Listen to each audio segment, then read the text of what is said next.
అందుకే నేను పార్టీనే అడుగుతున్నాను.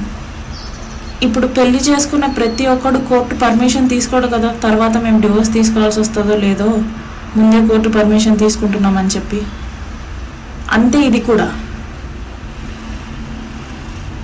మేము ఒక కమిట్మెంట్లో వాడు ఇచ్చిన ఒక ధైర్యంతో ఎంత దారుణం చేసినా సరే నేను యాక్సెప్ట్ చేశాను. నేను నమ్మాను చేసుకుంటాడు పెళ్ళి, ఇంత దారుణం చేశాడు కదా, వాడు కూడా పల్లెటూరులో పుట్టినాడు కదా, వాడెందుకు అన్యాయం చేస్తాడులే, వాళ్ళ ఇంట్లో కూడా అక్క చెల్లెళ్ళు ఉంటారు కదా అనేసి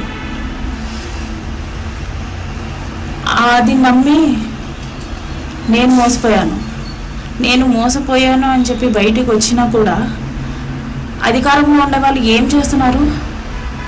వాడు అధికారంలో ఉన్నాడు అనేసా మీరందరూ వాడికి హెల్ప్ చేస్తున్నారు. నేను ఎందుకు బయటకు వచ్చాను?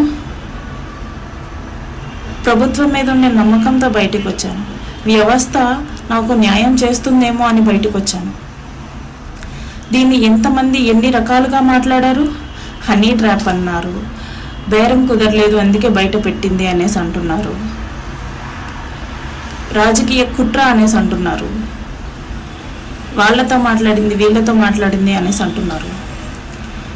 నేను అధికార పక్షం వాళ్ళని కాళ్ళు పట్టుకునేంత పని చేశాను, కాళ్ళు పట్టుకొని అడుక్కునేంత పని చేశాను. ఏం చేశారు అసలు? ఇప్పుడు ఏం చేశారు? ఒక నెల అవుతుంది, నెల రోజులుగా కామ్గా ఉన్నారు. ఏమన్నా అంటే ఇన్వెస్టిగేషన్ అంటారు, ఆధారాలతో సహా బయట పెట్టాను. అవతల వాడు ఇది తప్పు అని చెప్పలేకపోతున్నాడు. ఆ అమ్మాయి చేసింది తప్పు, ఆ అమ్మాయి చెప్తుంది అంతా తప్పు అని చెప్పలేకపోతున్నాడు. నేను ఆధారాలతో సహా నేను బయట పెడుతున్నాను. మీకు అర్థం కావట్లేదు, మీకు న్యాయం చేయాలని అనిపించట్లేదు.